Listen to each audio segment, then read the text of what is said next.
What's up, everyone? I'm Tim Laba, and today I'm doing something a little bit interesting, a little bit different. Usually I'm out in the field or in the shop working on something cool or filming out in the woods, but today I'm going to be looking at something a little bit different. I was browsing around not too long ago, and I found this article on Outdoor Life, and it's called The 8 Weirdest Whitetails You've Ever Seen. Now, we all know that there's sometimes some crazy things out there that you don't always see, but I'm going to take a look today at some of the 8 weirdest whitetails that apparently I've ever seen. And I wanted you to be here with me when I first open it and first look at it. So let's just jump right into it, shall we? Five-legged deer. What the heck is that thing? It's coming out of his back shoulder. What the hell? This guys, he's got these white spots on his back. Guys, this is proof. This is proof that aliens do exist. They are among us, and apparently they're mating with our wildlife.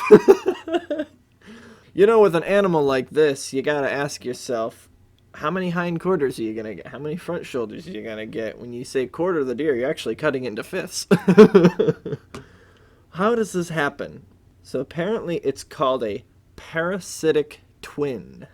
Twin fawns begin to grow inside a doe, but the embryos do not completely separate, and one of them stops developing normally. Okay. So it's kind of like the whole twin thing where they don't fully separate.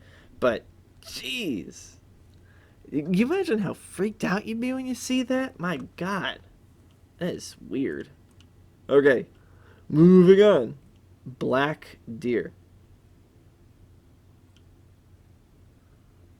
Yeah, that's a little, it looks like a dog almost. The fur looks like a dog.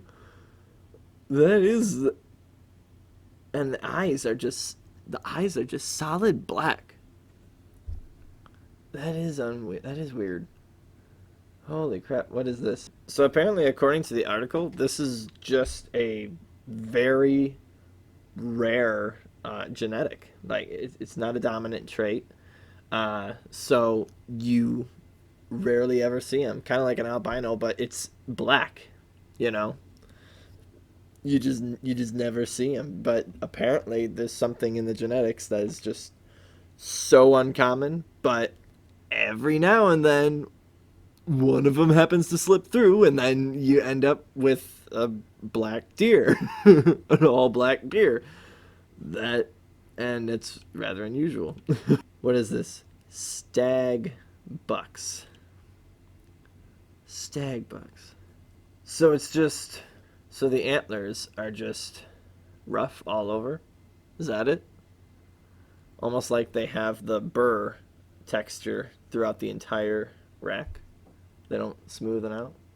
Commonly called a stag, this oddball deer remains antler velvet throughout the year due to low testosterone levels. Oh, so it's not, no, it's not burr, it's just the velvet. The velvet hasn't fallen off. That's what it is. If you don't know, they have the velvet on their antlers as the antlers grow and produce, and then eventually when fall hits and they need those antlers for sparring and rubbing and scraping, the velvet falls off and it wears off. So this is just a case where the velvet never fell off due to apparently low testosterone levels. Vampire bucks. Am I missing something? Oh. Oh. So he's got, right here. So he's got teeth that come out of his front like that. Well, you can't really tell it in this picture here, but like after he cleans the skull off, you can see it. That would be cool, man. Oh, I want one of those. That would be awesome. Have a vampire buck? Dude, that is cool, man. I like that. Upper canines are a rare but documented phenomenon, and researchers believe it is an evolutionary throwback to the ancestral form of the whitetail, which occasionally surfaces today.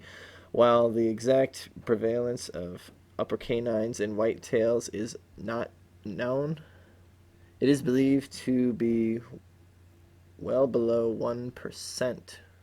I'm going to be checking all my deers for canines from now on. The vampire deer, that is awesome. Antlered does. Well, that's why we have antlerless tags instead of doe tags. Just in case you're mistaken it, right? That's a doe? Huh. Imagine being out in the field and happening to see a biological male buck try to mate with a female with antlers. Boy, it'd throw you off. Boy, it'd confuse you. Yeah, so apparently that's just a doe with a pretty nice rack. Hey, that's a shooter if I've ever seen one. I mean, come on. That's a nice deer. But yeah, a doe. You can still lie to all your friends. That's the best part about it. You can lie to all your friends. You know you shot a doe. You know you shot a doe. You know what you did, but you can still lie to all your friends. Tell them that, oh yeah, that's a nice buck you got there. Turns out it is really a doe. The Bullwinkle Deer. Bullwinkle. Oh. Yeah, it's got a weird looking muzzle on him. Almost like a moose. You see the nose shape on that? Oh my gosh. That is a funny looking deer, let me tell you.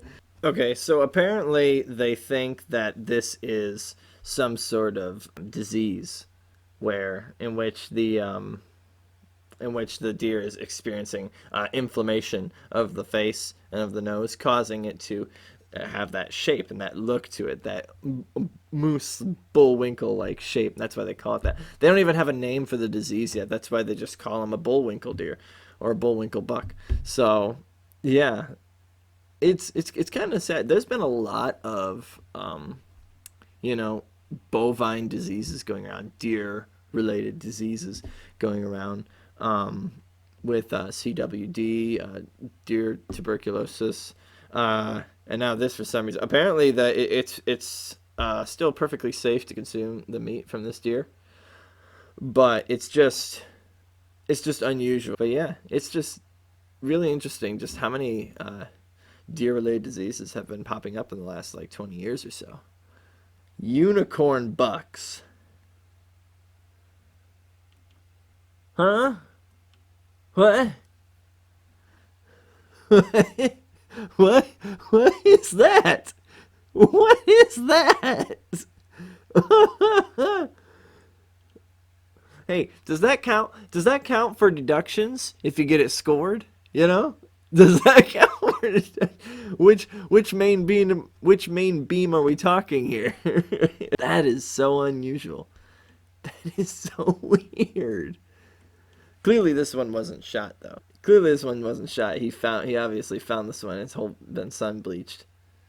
And technically that's not like a unicorn. It's more of like a triceratops deer, if you ask me. It looks like a dinosaur practically. Looks like a triceratops dinosaur. Look at it. Two horns on top, one on the front, right on the nose there.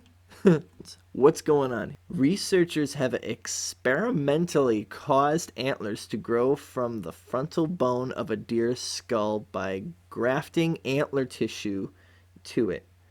Amazingly, the researchers were also able to induce antler growth in odd places such as legs, hips, and even the ears of deer. What? Why? What's the point? Why would you do this? Why would you do this? If this is something that we did, why would we do that? That's so weird. And obviously, one escaped the farm and then mated with the other ones, and now there's other unicorns running around all over the place. Oh my gosh. Who's the daddy? Who's the daddy? I don't think I get this one right off the bat. I'm gonna have to read this one. Hold on. So apparently this is not necessarily a malformation in the deer itself, but this is actually like just an interesting phenomenon that occurs pretty rarely. We'd think that once a doe is impregnated, she can't be impregnated again, right? Well, this study shows apparently that there's a few rare cases in which a doe can be impregnated by two bucks and in turn have two maternal fawns. There is a small chance that those fawns may have come from two different bucks, two or more different bucks. So basically, this doe is pregnant by two different bucks, two different deer. And who's to say who's the father is? Although you never know who the father is anyway. I'm sure the deer don't keep track of that kind of thing. And there's no way for you to really know for sure unless you are actually DNA testing these fawns. That actually blows so much out of the water. It really makes you rethink a few things. Like that's actually pretty crazy. But holy crap. Okay, so we saw, I gotta say, is that between the unicorn buck and the five-legged deer, I don't know which is weirder. I think the unicorn buck is probably a little bit crazier because that's something that we did. And for what reason? I don't know. Ugh. And some of these things, they're just unsettling to look at, man. Ugh. Ugh. Ruin the front shoulders, man. That's one of those interesting things about Mother Nature is that she can't be controlled, and sometimes crazy things happen for whatever reason. But when we do come across these absolutely rare phenomenons, they can be strange, they can be weird, they can creep you out, but in the end there's some sort of special moment to it, to take something that is that rare, that unusual. It's like, it's like having the privilege of being a part of something like that. Now, I'm not saying that I want to go out and see any of these running around. Trust me, I'm perfectly happy with taking the deer that I do. And you take that five-legged deer and just leave him alone. Leave that five-legged deer alone. I want nothing to do with him. But anyway, I actually learned a few things today. With this article, especially with that, especially with the last one there, with the does that are impregnated by multiple bucks. That actually blows my mind away, because I never thought of it like that. I never thought that was possible, but anyway, that was cool. Maybe I'll do another video like this. Maybe I won't. I don't know. We'll see. Anyway, thank you guys so much for watching. If you like this video, please let me know in the comments below. Hit the like button and subscribe to the channel, please. I'd appreciate it. And thank you all so much for watching. And I will see you on the next adventure. Bye now.